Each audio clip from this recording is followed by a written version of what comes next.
Welcome back.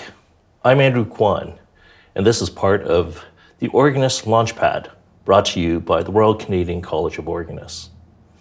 Continuing on, the idea of putting on your own concerts. I've been a 30-year artist manager, and one of the most enjoyable things that I get to do with the artists represented by my agency is to discuss program development. If we look back, the idea of being a concert impresario was how our industry started here in North America. We had people who took the chance, brought in the artists, paid the artists, promoted the show, and audiences came. As the industry grew with more complexity, the idea of the artist impresario or the promoter within our genre started to slow down, started to decrease, and the development of concert organizations increased in North America. As I had alluded to, one of the most wonderful parts of my duties as an artist manager is discussing program development, repertory development with the artists I work with.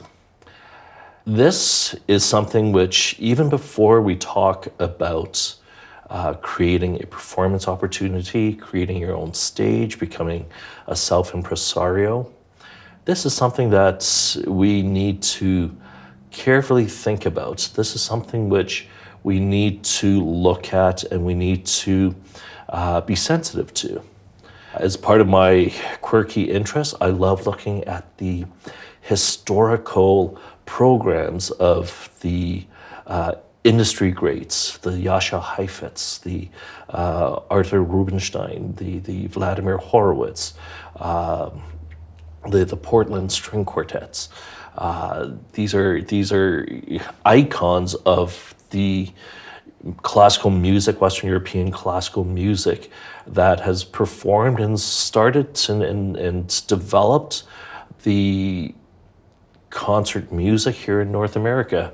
We know that our genre of music is European foundation, European based, and it started sort of in the early 1900s, before World War I. I believe Heifetz had his Carnegie Hall debut in 1918-ish, 17-ish.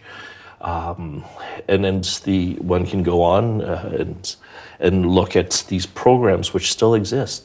And what was very interesting was that these icons of artists who performed here in North America, and that bodes for all instrumentation, whether it's piano, organ, violin, voice.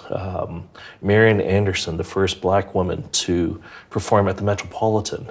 And all of these programs are available. And what was very interesting was that all of these programs were designed to, yes, showcase the artistic, technical uniqueness of the performer. And I hope that no one is going to challenge me about the level of artistry that these historical greats brought to the instrument, brought to the industry.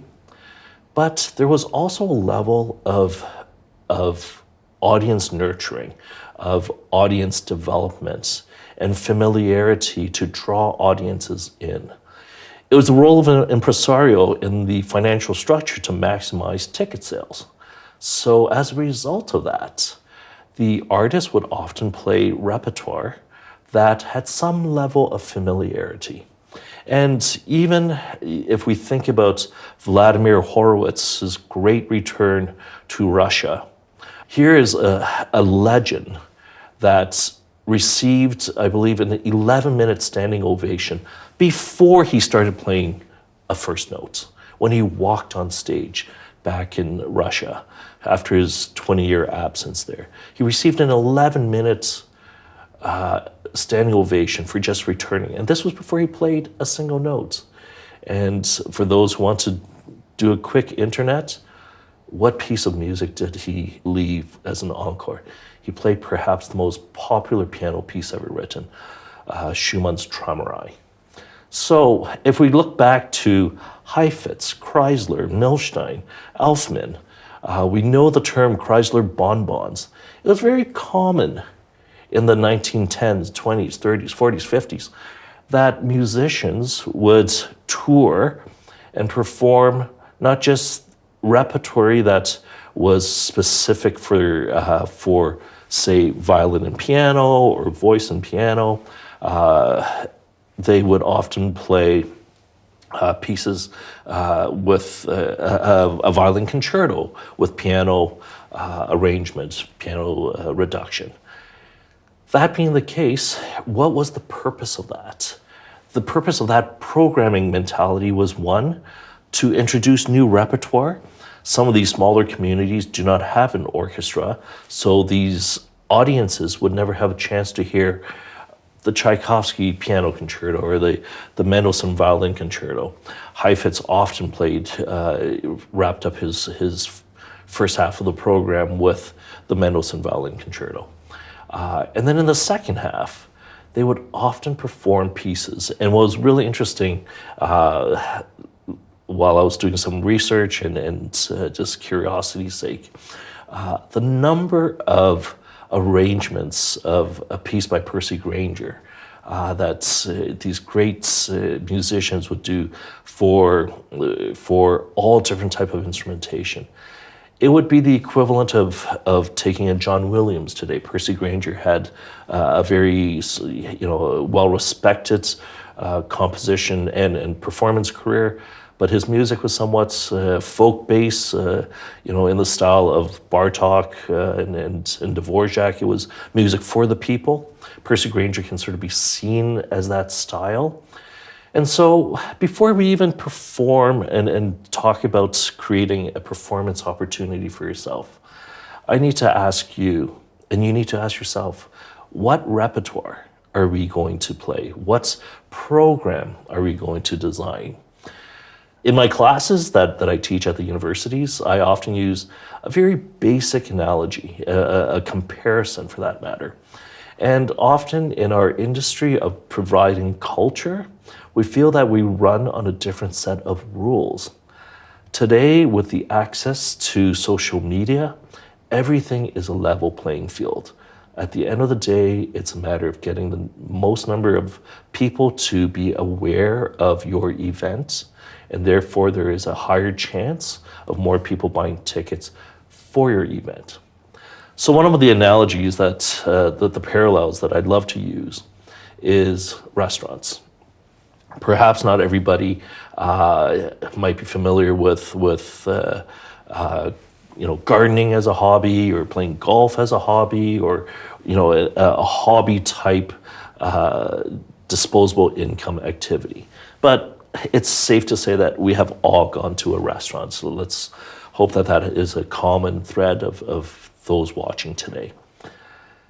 If you are walking into an unknown restaurant, one that your friends say, oh, let's go there, and so you've never been to that restaurant, you're not 100% sure, how do you make your decision?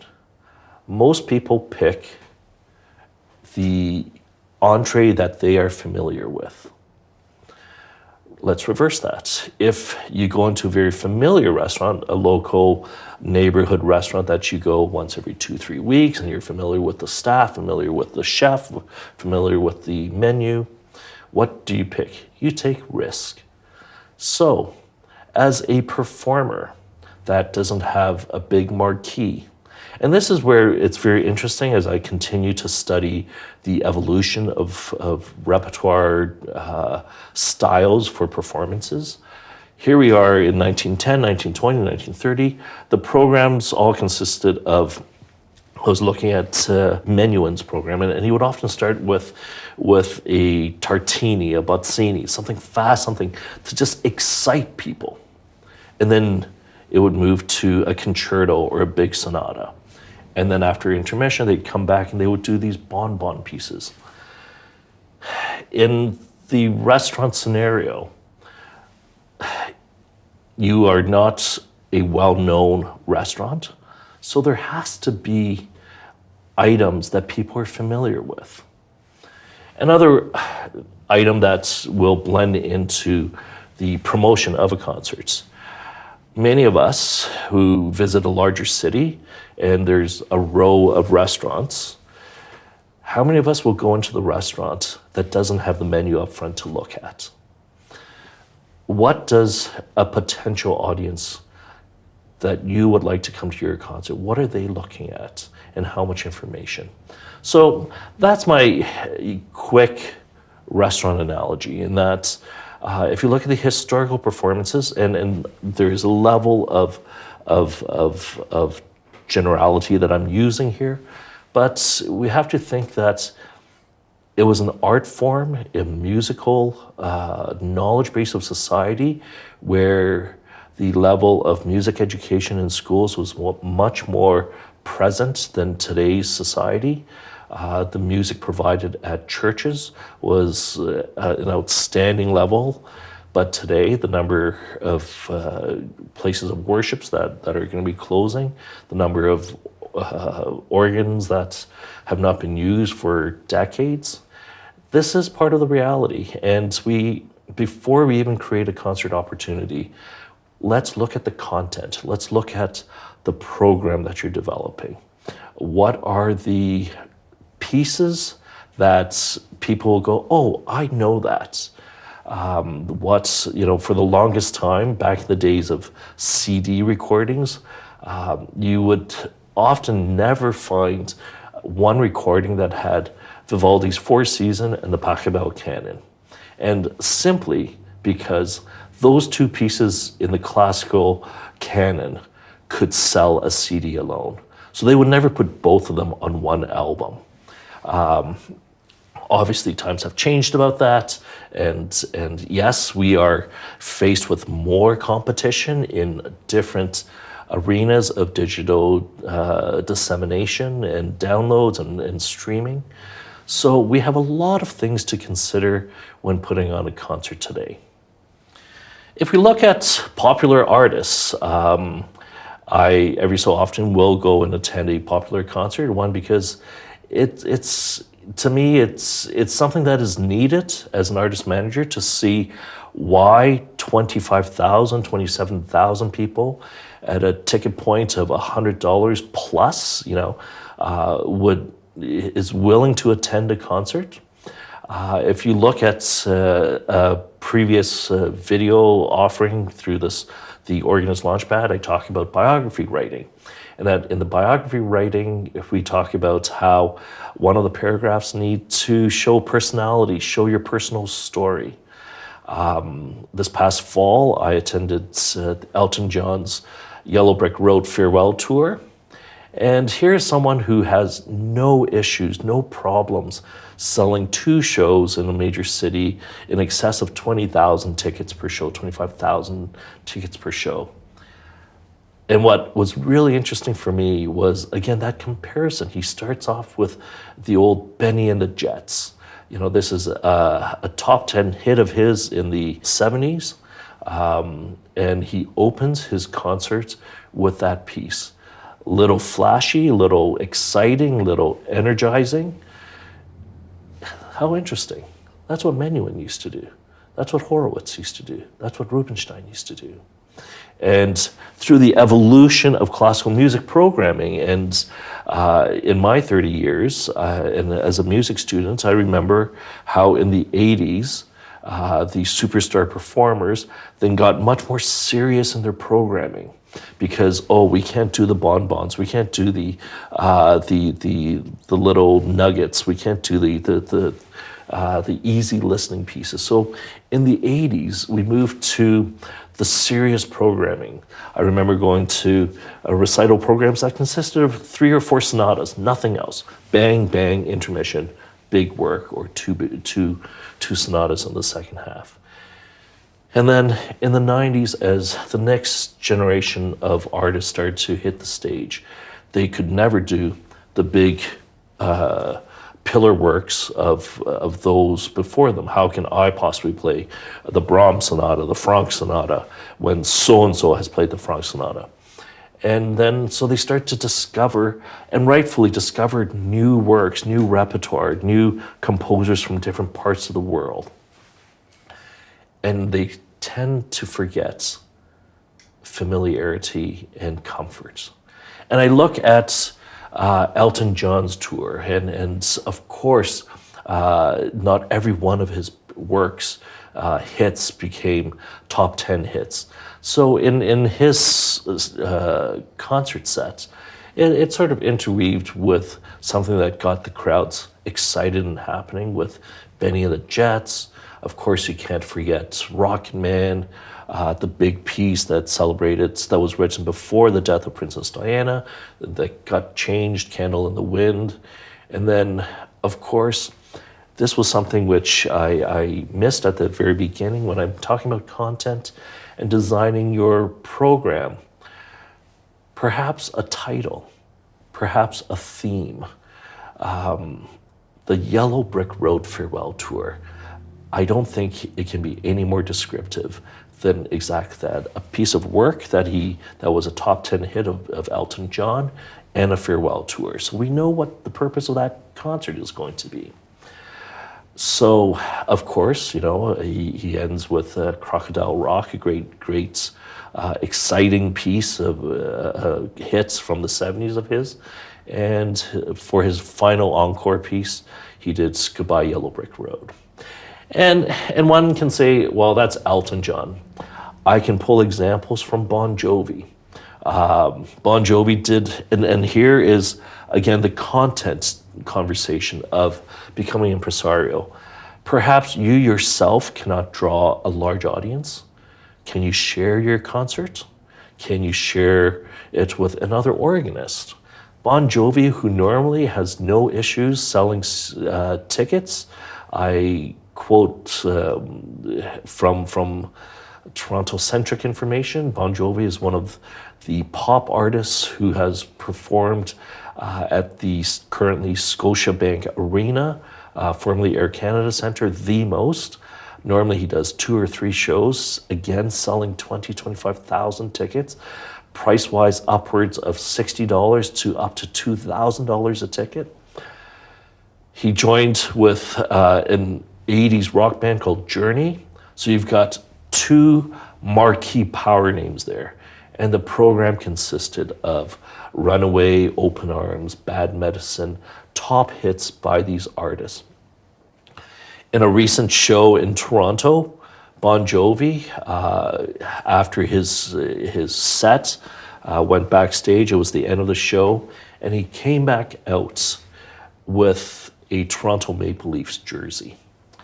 If on that tour he happened to play Montreal, I am sure that he would come out after his set before he performed his encore, which was Living on a Prayer. Again, another one of his top hits.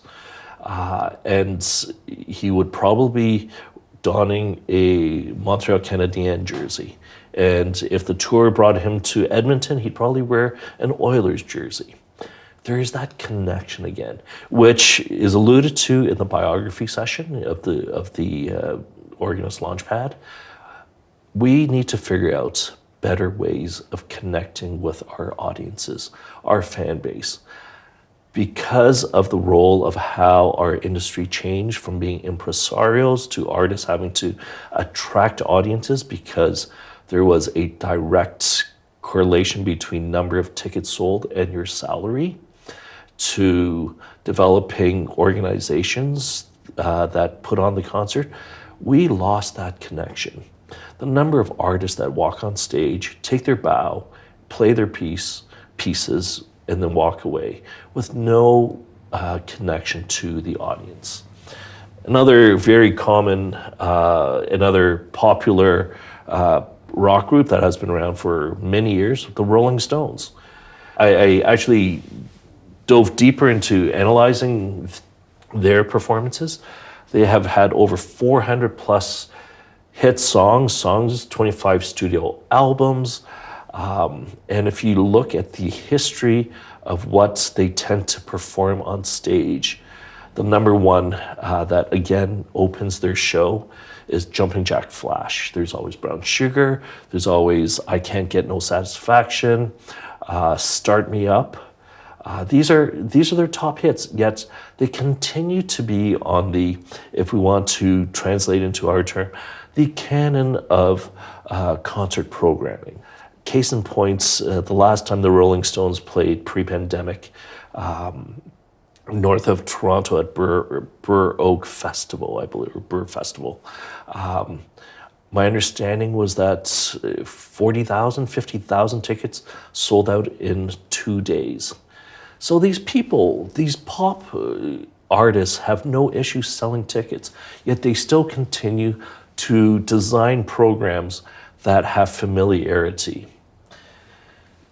I can see some of the, with all due respect, cynical, pessimistic thought processes watching this video. Well, we're not popular music. Indeed, we're not popular music. And even at the best of times, I'm being very generous.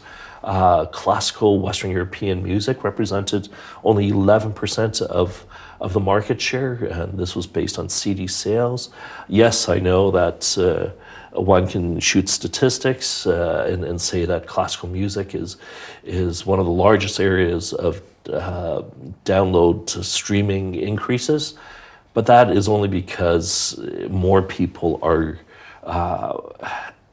using that platform, and people are discovering that they don't need to, since there are no more CD stores to buy CDs, and they're trying to find means to hear some of the music. So, the statistic may not be absolutely accurate to say that there's a surge in classical music attendance and attention.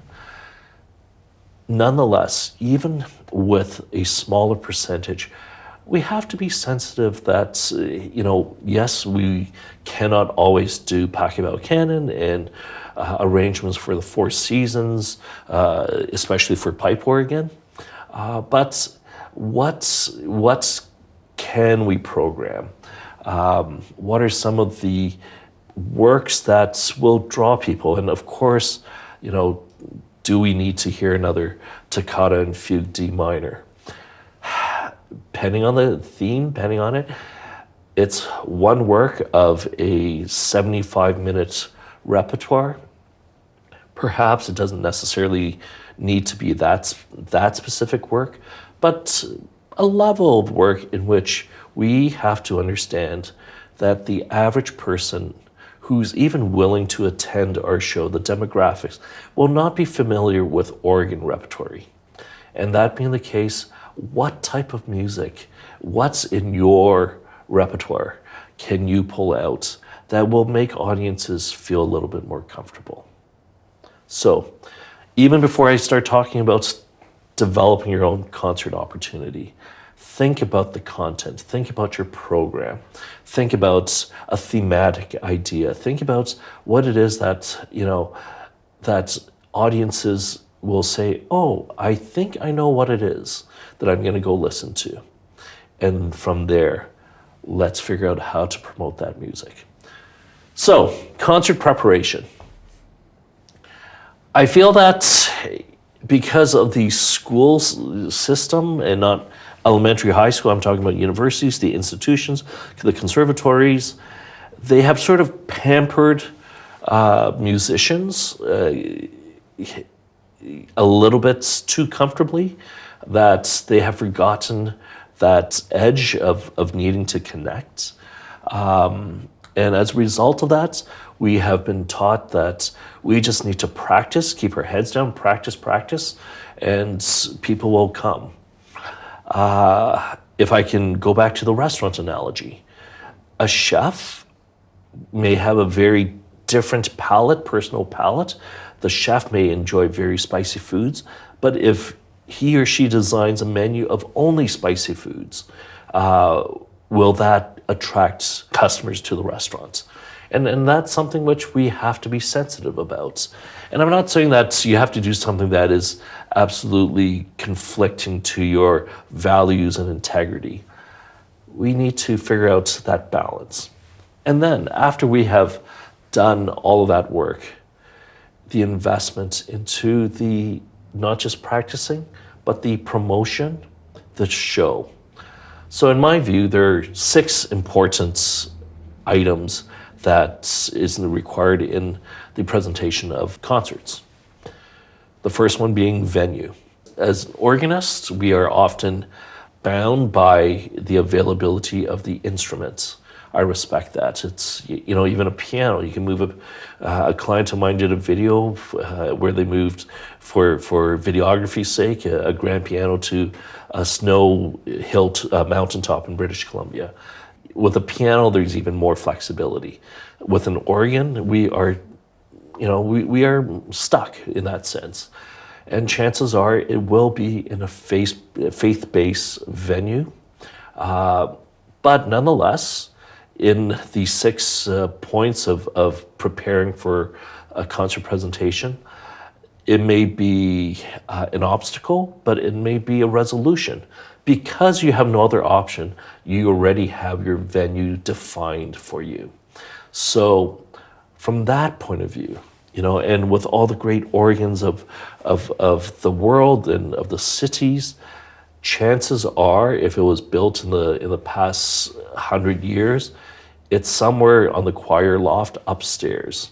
And at best, during Sunday worship, when people are leaving the church and you're continuing with your postlude, people might be aware that you exist.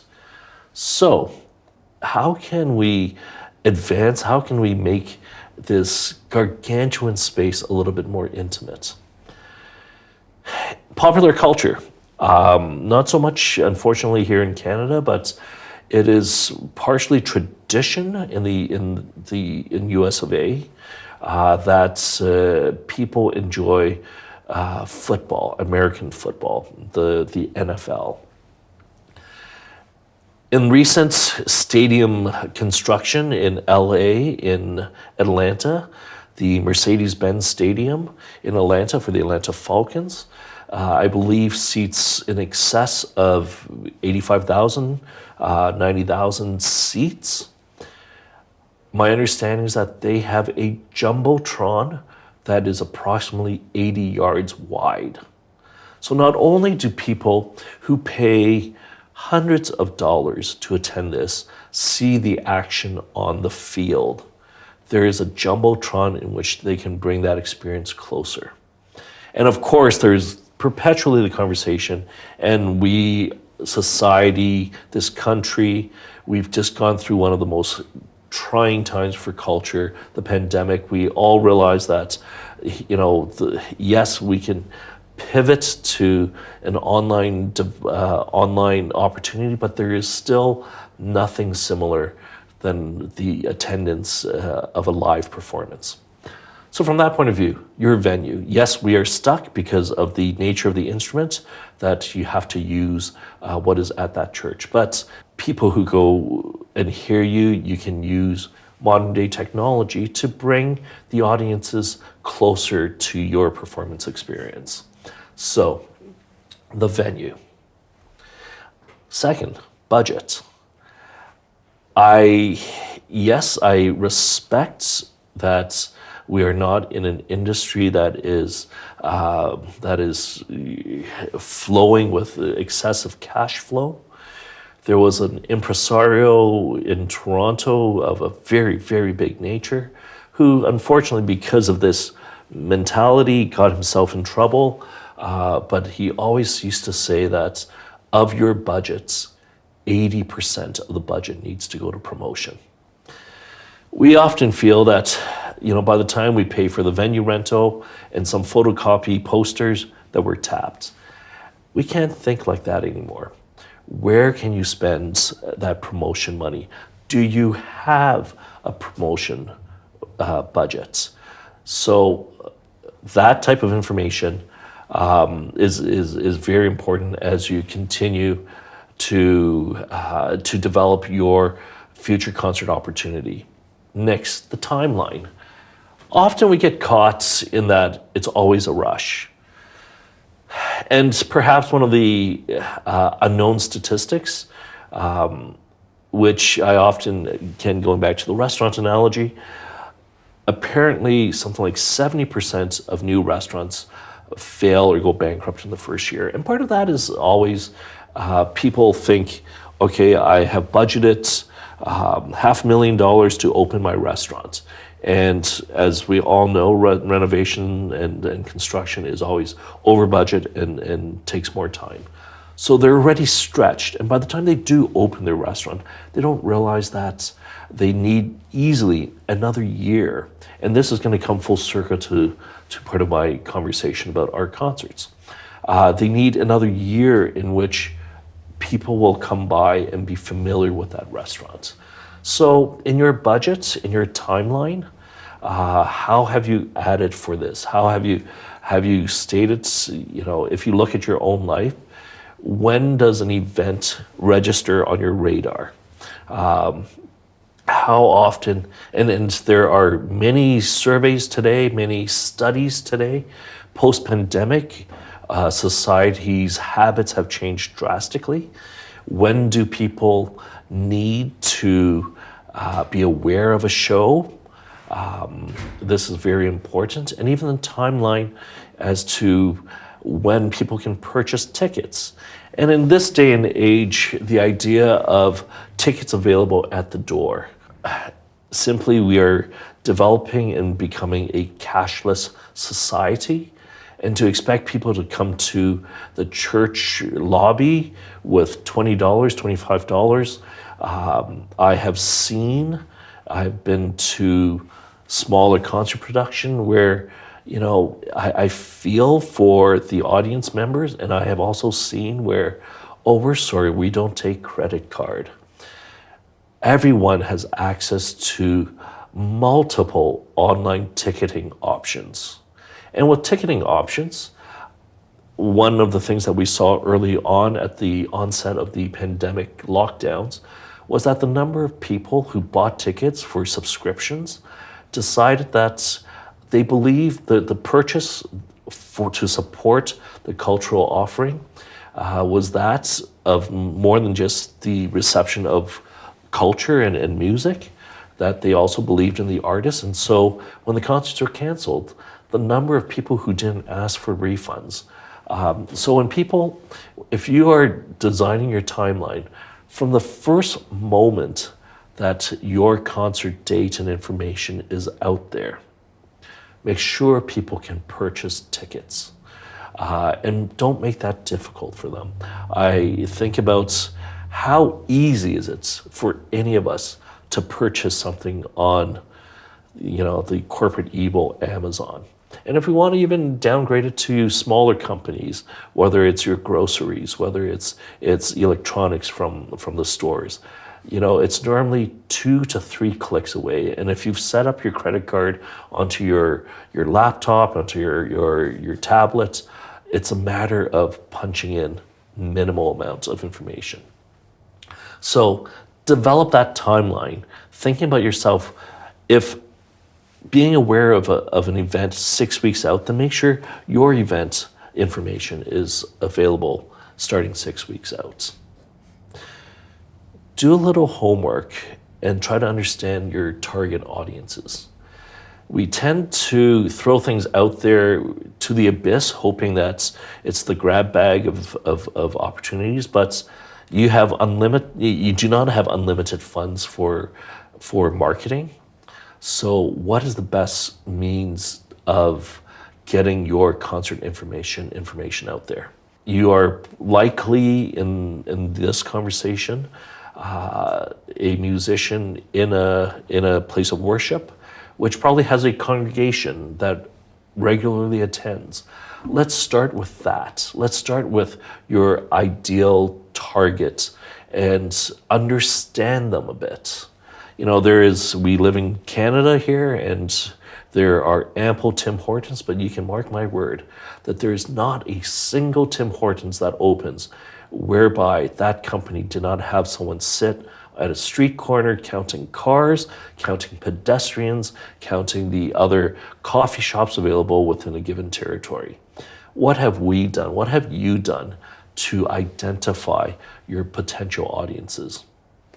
Once you have identified that potential audience, what is their resource of information? What is their means of information? Yes, we as organists, and I know, to a certain level, organists and the personalities of organists, nicknamed the original multitaskers, hands, pedals, pull out stops, flip a page during a service while having the newspaper behind the hymnal. I get it. But that being the case, we have evolved. I know some organists have even gone on to using the iPad tablet for their music, which just means bigger screens for you to read. Yes, you may be on social media, but are the people in your church who would be the first line of support to your performance, are they on social media? So is it good enough to toss it up there and have a Facebook event? Here's a very overwhelming bit of information. There are 1 billion stories and posts daily on Facebook. So you thinking that you will advertise your recital, your upcoming recital 4 or 5 times, the probability of someone catching that is minimal. So we need to think about that. We need to think about how people receive information. If some of these congregation members, lifetime congregation members, are elderly, chances are they want a postcard, they want a rack card. And though we wish that we lived in a paperless society, unfortunately, it's this multiple means of promotion that we have to perpetually do. We have to still have the print. We still have to have the poster. We still have to have the social media.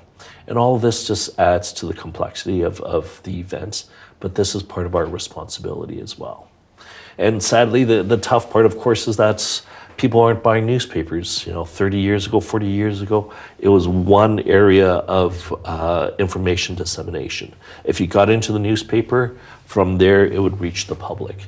Today, we have to, with multiple facets of information styles, we have to get it out there. And the last part of concerts impresario is obviously a contract and negotiation. Since we're putting it on ourselves, I guess my advice is double check the venue and the agreement you have. But perhaps this is information that you may think differently, in that it can be a partnership. In one of my upcoming sessions of the 21st Century Organists, I talk about the importance of networking and maintaining a network of connections.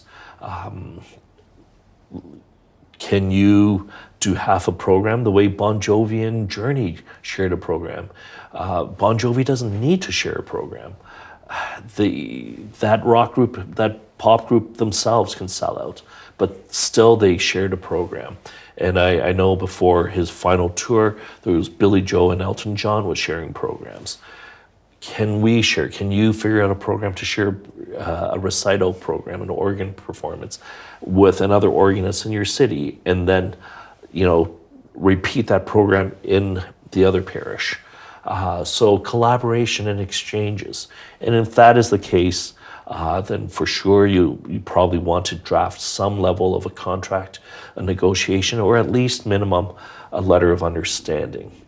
You definitely don't want to be caught with, I thought when you performed here that I get all the proceeds.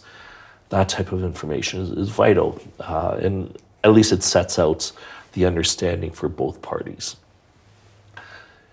And after all that, so my 6 items was repertoire development, a venue, timeline, audiences, promotion, and contracts. The concert has started, the concert is completed, you have had a decent turnout, but this is the first time. This is the first time in many, many years that you or your venue, your place of worship, has presented a concert. And normally on a given Sunday, the congregation numbers hover in the 300, 400 people. but there are only 55 that came to your performance. The end, right? It failed. We can never judge a restaurant on opening day success. Opening day is a false metric, is a false gauge. And therefore, there were 60 people 50, 60 people who came to your event. Well, people aren't used to attending. They go to the church for their faith, and they're not quite ready to, or they're not just familiar attending a concert in that space. So maybe your second concert will have 90 people. And if you want to use statistics, that's an increase of 150%. So we have to look at that, and then we have to analyze, try to grab. And this is where I feel classical musicians fall behind from the other genres, folk musicians, pop musicians, indie bands. How do we capture our fan base? For sure, first thing we ask, work gets you work. And if people attend your concert, might they know of the next concert? You have 60 captured audiences. And going back to the restaurant analogy, you're sitting there after dinner, they hand you a dessert menu. You order. At your performance this time, might you have a fall concert? Might you have a spring concert? Those 60 people may have it on their radar as, I really enjoyed this. I will tell my neighbor to attend the spring concert with me. And coming back full circle as to saying, Elton John's Yellow Brick Road farewell tour, he wraps up with his encore of Yellow Brick Road. As we say, did you leave people leaving wanting more, or did you leave people wanting to leave? We have to be very careful with length of programs. We have to be very careful. Today's modern concert venues are extremely comfortable. They're well ventilated. The acoustics are amazing. We are challenged by the location of the organ in most churches. We are challenged by the seat arrangement in the hard wooden pews. Does your program need to be a full 2 hours of staring into the front altar and of a church? So we can sometimes think about these things as we design. Thank you. I hope you've enjoyed sharing some points about how to create your own concert opportunity. Stay tuned as we continue with more videos from the Organist Launchpad, brought to you by the Royal Canadian College of Organists.